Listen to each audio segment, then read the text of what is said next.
Praise the Lord. என் அன்பு சகோதர சகோதரிகளே, ஆண்டவர் இயேசு கிறிஸ்துவின் நாமத்தில் உங்களை வாழ்த்துகிறேன். இந்த வாழ்வு தரும் உணவு பகுதிக்கு உங்களை நான் வரவேற்கிறேன். சென்ட் ஜூட் 74 சேனல் வழியாக ஆண்டவருடைய இறை வார்த்தையை உங்களுக்கு பகிர்ந்து கொள்வதிலே நான் மிகுந்த மகிழ்ச்சி அடைகிறேன். இன்றைய நாளிலே நாம் கேட்க இருக்கிற செய்தி என்னவென்றால், உடன்படிக்கை பேழையும் நற்கருணை பேழையும் ஒன்றே. இவை இரண்டும் ஒன்றுதான். அதுபோல உடன்படிக்கை பேழைக்குள்ளாக இருந்த காரியங்களும் அருள் அடையாளங்களும் நற்கருணை பேழைக்குள்ளாய் இருக்கின்ற அருள் அடையாளமும் இரண்டும் ஒன்றே. அதுபோல மிக சிறப்பான இன்னொரு காரியம் என்னவென்று சொன்னால், இந்த உடன்படிக்கை பேழையும் இந்த நற்கருணை பேழையும் இரண்டும் ஒன்றே. அது அன்னை மரியாளை குறிக்கிறது. அன்னை மரியாள் தான் இந்த உடன்படிக்கை பேழை, அன்னை மரியாள் தான் இந்த நற்கருணை பேழை என்ற செய்தியை தான் இன்று நாம் பார்க்க இருக்கிறோம். நாம் இதை கேட்கிற பொழுது நமக்கு ஒரு வித்தியாசமாக இருக்கலாம், ஆனால் அதுதான் உண்மை. ஆண்டவருடைய வார்த்தை அதை நமக்கு தெளிவாக கற்றுக் கொடுக்கிறது. என் அன்பு சகோதர சகோதரிகளே, பழைய ஏற்பாட்டினுடைய காலத்திலே உருவாக்கப்பட்ட உடன்படிக்கை பேழையும் புதிய ஏற்பாட்டின் காலத்திற்கு பின்பு உருவாக்கப்பட்ட நற்கருணை பேழையும் இரண்டும் ஒன்றே. அது அன்னை மரியாளை தான் குறிக்கிறது. இது எந்த மாற்று கருத்தும் இல்லை. இதை தெளிவாக மிக சுருக்கமாக நாம் பார்க்க இருக்கிறோம். வாருங்கள், இதை குறித்து தெளிவாக பார்ப்போம். என் அன்பு சகோதர சகோதரிகளே, முதலிலே உடன்படிக்கை பேழை என்றால் என்ன என்று நமக்கு முதலில் தெரிந்திருக்க வேண்டும். உடன்படிக்கை பேழை என்றால் என்ன? அதாவது இந்த உடன்படிக்கை பேழை யாரால் எப்படி செய்யப்பட்டது, இந்த உடன்படிக்கையை செய்ய சொன்னவர் யார் என்று பார்க்கிற பொழுது, ஆண்டவராகிய கடவுள் மோசேயிடம் ஒரு உடன்படிக்கை பேழை என்ற ஒரு பேழையை செய்ய சொல்கிறார். ஒரு சிறிய கூடாரத்தை செய்ய சொல்கிறார். அதற்கு சில அளவுகளையும் அவர் சொல்லுகிறார். இந்த அளவிலே செய்ய வேண்டும் என்று சொல்லி மோசேக்கு அவர் கட்டளை கொடுக்கிறார். அதுபோல மோசேயும் அவர் என்ன அளவு சொல்லுகிறாரோ அதே அளவிலே அந்த உடன்படிக்கை பேழையை அவர் செய்தார். உடன்படிக்கை பேழை என்றால் என்ன என்று பார்க்கிற பொழுது, சித்திம் என்கிற ஒரு மரத்தினால் செய்யப்பட்ட ஒரு சிறிய கூடாரம். இந்த கூடாரத்தில் இருந்துதான் கடவுள் தன்னுடைய ஆற்றலை வெளிப்படுத்தினார். கடவுள் இந்த கூடாரத்தில் இருந்துதான் இந்த இஸ்ரேல் மக்களோடு அவர் பேசினார்.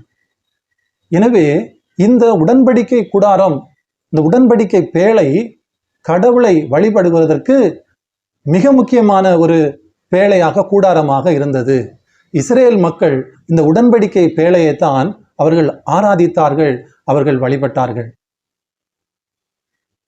இந்த உடன்படிக்கை பேழை எவ்வாறு செய்யப்பட்டது என்று நாம் பார்க்கிற பொழுது அதை குறித்து ஆண்டவருடைய வார்த்தை சொல்லுவதை கவனியுங்கள். விடுதலை பயணம் 37வது அதிகாரத்திலே 1வது வார்த்தையிலே சொல்லப்பட்டிருக்கிறது, பெட்சலேல் சித்தி மரத்தால் ஒரு பேழையை செய்தார். அதன் நீளம் 2.5 முழம், அகலம் 1.5 முழம், உயரம் 1.5 முழம். நீளம், அகலம், உயரம் என்று சொல்லி 3 விதமான அளவுகளை ஆண்டவர் தெளிவாக கொடுத்து இந்த பெட்சலேல் என்கிற இந்த நபர் வழியாக மோசே அதை செய்ய வைக்கிறார். இப்படித்தான் இந்த உடன்படிக்கை பேழை செய்யப்பட்டது. எதற்காக செய்யப்பட்டது? ஆண்டவருடைய ஆற்றலை, ஆண்டவர் பேசுவதை இந்த இஸ்ரேல் மக்கள் காணவும் உணர்ந்து கொள்ளவும் இந்த உடன்படிக்கை பேழை செய்யப்பட்டிருந்தது. எனவே இந்த உடன்படிக்கை பேழைக்குள்ளாக மிக முக்கியமான 3 விதமான ஆற்றல்கள், அருள் அடையாளங்கள் இருந்தது. இப்படி 3 விதமான ஆற்றல்கள், அருள் அடையாளங்கள் இருந்துதான் இஸ்ரேல் மக்களுக்கு அது மிகுந்த பிரயோஜனம் உள்ளதாய் காணப்பட்டது.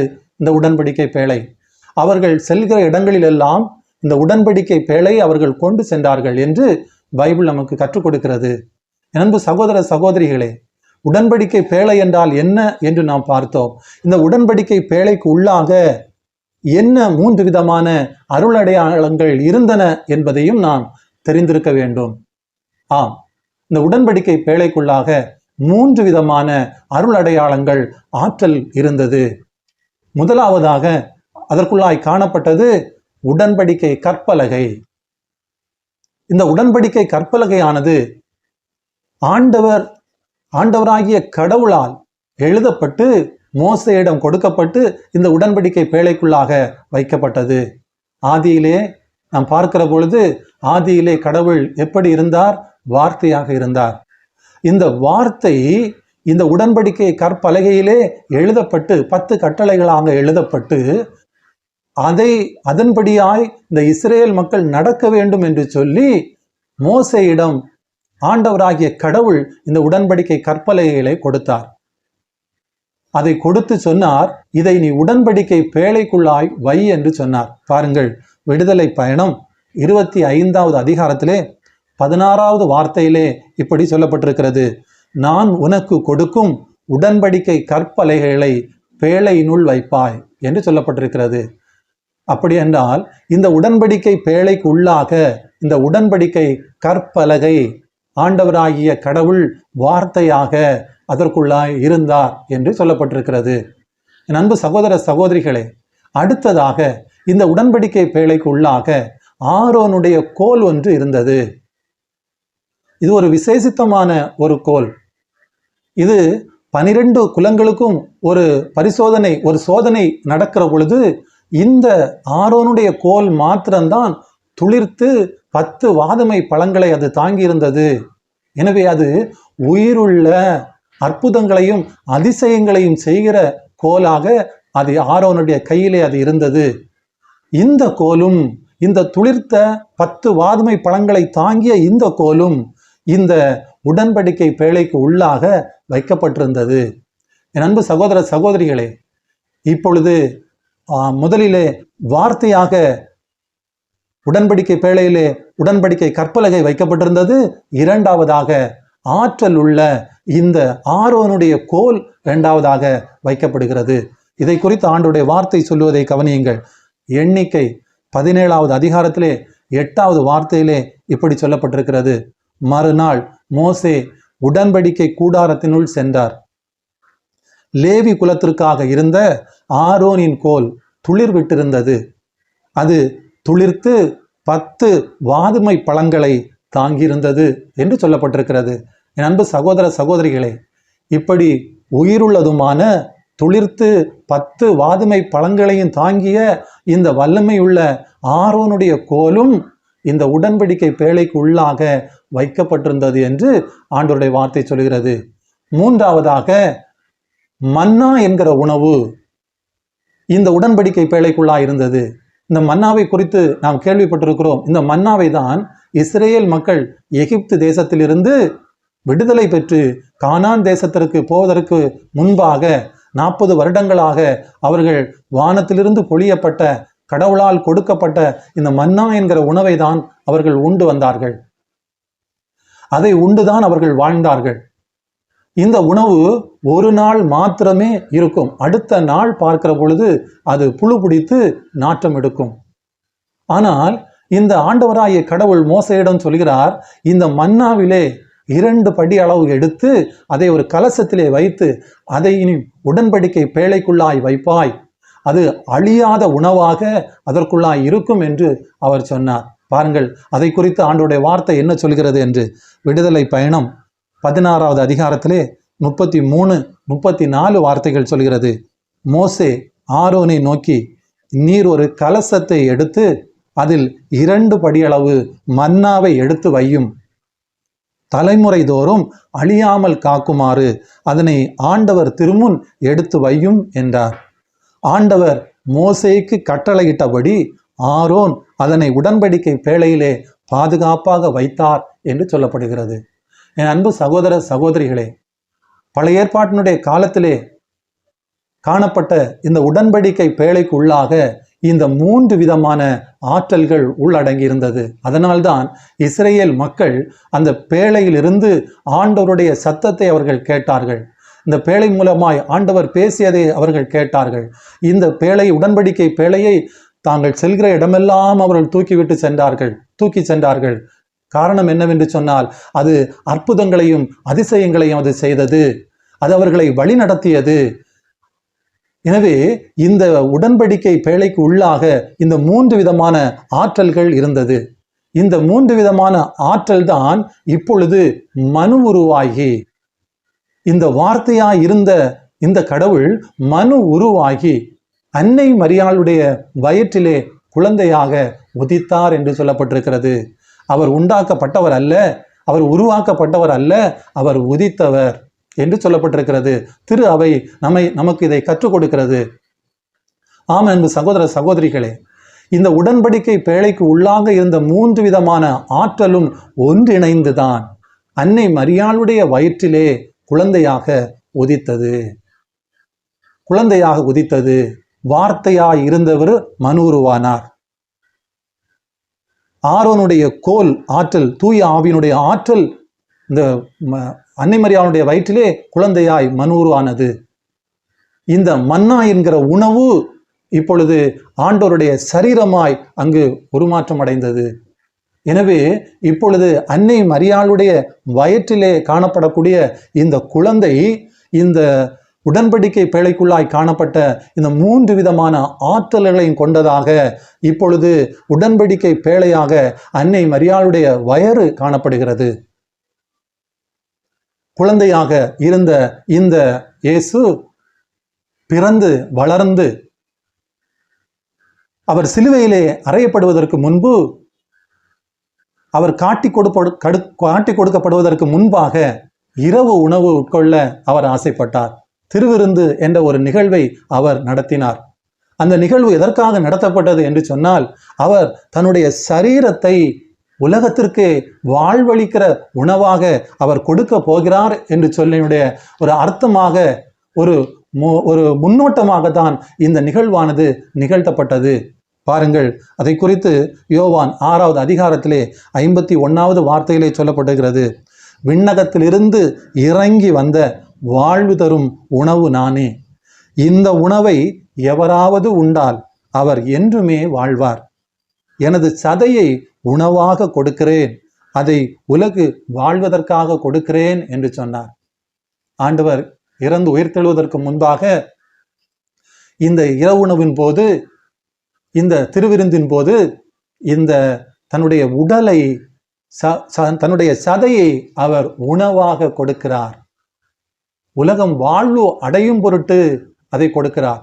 எனவே இந்த சதையை உண்பவர் எல்லோரும் வாழ்வு பெறுவார்கள் என்று சொல்லி அதை அவர் உணவாக கொடுக்கிறார். இதைதான் இப்பொழுது நாம் நற்கருணையாக நம்முடைய திரு அவையின் கோயில்களிலே நற்கருணை பேழைக்குள்ளாக இந்த ஆண்டவர் இயேசு கிறிஸ்துனுடைய சரீரம், உடல் காணப்படுகிறது. இதைத்தான் நாம் இப்பொழுது ஆராதித்து கொண்டிருக்கிறோம், வணங்கி கொண்டிருக்கிறோம். இந்த நற்கருணை பேழைக்கு உள்ளாக இருக்கிற இந்த ஆண்டவர் இயேசு கிறிஸ்து நற்கருணையாக இப்பொழுது அவர் இருக்கிறார். இந்த நற்கருணை பேழையிலே அவர் நற்கருணையாக இருந்து கொண்டிருக்கிறார். அங்கு இருந்து கொண்டு அவர் எல்லா மனிதர்களையும் ஆசீர்வதிக்கக்கூடியவராக, நோய்களை குணப்படுத்தக்கூடியவராக, எல்லா வல்ல செயல்களையும் செய்யக்கூடிய ஒரு இறைவனாக அவர் இந்த நற்கருணை பேழைக்குள்ளாக இப்பொழுது இருந்து கொண்டிருக்கிறார். அப்படி என்றால் இந்த நற்கருணை பேழை யார்? இந்த நற்கருணை பேழை யார் என்று பார்த்தால், இந்த நற்கருணை பேழை அன்னை மரியாள். அன்னை மரியாளுடைய வயிற்றுக்கு உள்ளாகத்தான் இந்த நற்கருணை இருந்தது, குழந்தை இயேசுவாக இருந்தது. இப்பொழுது அது முதிர்ச்சி பெற்று நற்கருணையாக தன்னுடைய உடலையே உலகத்திற்கு வாழ்வளிக்கும்படியாக கொடுத்து விட்டு அவர் சென்றிருக்கிறார். இப்பொழுது பிதாவினுடைய வலப்பக்கத்திலே அவர் அமர்ந்திருக்கிறார். எனவே நம்முடைய கோயில்களிலே நாம் நற்கருணை பேழையை பார்க்கிறோம். அந்த நற்கருணை பேழைக்கு உள்ளாக நற்கருணை இருக்கிறது. அந்த நற்கருணை என்பது ஆண்டவருடைய திருவுடல், அவருடைய சதை, அவருடைய சதையும் இரத்தமும் கலந்ததுதான் நற்கருணை. இந்த நற்கருணையை தான் நாம் ஒவ்வொரு நாளும் உட்கொண்டு வருகிறோம். அந்த பெரிய பாக்கியத்தை திரு அவை நமக்கு கொடுத்திருக்கிறது. ஆண்டவர் தெளிவாக சொன்னார், நான் என்னுடைய சரீரத்தை உணவாக தருகிறேன், அது உலகு வாழ்வு பெறும் பொருட்டை தருகிறேன். இந்த உணவை எவராவது உண்டால் அவர் என்றுமே வாழ்வார். எனவேதான் நம்முடைய முன்னோர்கள் இந்த உணவை, இந்த நற்கருணை என்கிற உணவை உண்டார்கள். அவர்கள் இன்றும் புனிதர்களாக, இன்றும் அவர்கள் மறைசாட்சிகளாக, இன்றும் அவர்கள் இறைவாக்கினர்களாக, இரத்த சாட்சிகளாக அவர்கள் வாழ்ந்து கொண்டிருக்கிறார்கள். இந்த உலகத்திலும் காணப்படுகிற அநேக மனிதர்கள் ஒவ்வொரு நாளும் திருப்பலிக்கு சென்று நல்ல தகுந்த முறையிலே நற்கருணையை உட்கொள்கிறார்கள். ஆண்டவருடைய உடலை, ஆண்டவருடைய சதையை உட்கொண்டு உயிர் வாழ்ந்து கொண்டிருக்கிறார்கள். அவர்கள் என்றுமே சாக மாட்டார்கள் என்று ஆண்டவருடைய வார்த்தை நமக்கு கற்றுக் கொடுக்கிறது பாருங்கள்.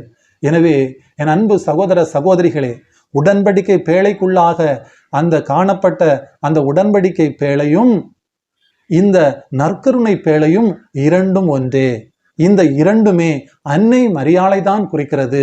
அன்னை மரியாளை தான் குறிக்கிறது. இதில் எந்த விதமான மாற்று கருத்தும் இல்லை. பழைய ஏற்பாட்டினுடைய காலத்திலே உடன்படிக்கை பேழைக்குள்ளாக இருந்த அந்த 3 விதமான ஆற்றலும் தான் இப்பொழுது நற்கருணை பேழைக்குள்ளாக இருக்கிறது. எனவே இதிலே எந்த விதமான மாற்று கருத்துகளும் இருக்க இதில் வாய்ப்பே இல்லை. உடன்படிக்கை பேழையும் நற்கருணை பேழையும் இந்த அன்னை மரியே. ஆம் அன்பு சகோதர சகோதரிகளே, இதை குறித்து நாம் தெளிவாக அறிந்திருக்க வேண்டும். இதை நீங்கள் மாத்திரமல்ல, இதை மற்றவர்களுக்கும் நீங்கள் பகிர்ந்து கொடுங்கள். அவர்களும் இதை கேட்டு அவர்களுக்கும் இது மிகுந்த பிரயோஜனமாய் இருக்கட்டும். எனவே இந்த செய்தியை மற்றவர்களுக்கும் பகிர்ந்து கொடுங்கள். எனவே உடன்படிக்கை பேழையும் நற்கருணை பேழையும் அன்னை மரியே, அன்னை மரியே. அடுத்த செய்தியிலே நாம் நற்கருணை என்றால் என்ன, இந்த நற்கருணையானது இந்த உலகத்திலே செய்து கொண்டிருக்கிற அற்புதங்களும் அடையாளங்களும் என்ன என்பதையும், இந்த நற்கருணையை நாம் எப்படி தகுதியோடு உட்கொள்ள வேண்டும் என்று அடுத்த பதிவிலே நாம் பார்க்கலாம். இந்த செய்தியை கேட்டுக்கொண்டிருக்கிற ஒவ்வொருவரையும் ஆண்டவர் நிறைவாய் ஆசீர்வதித்து வழிநடத்துவாராக. ஆமென்.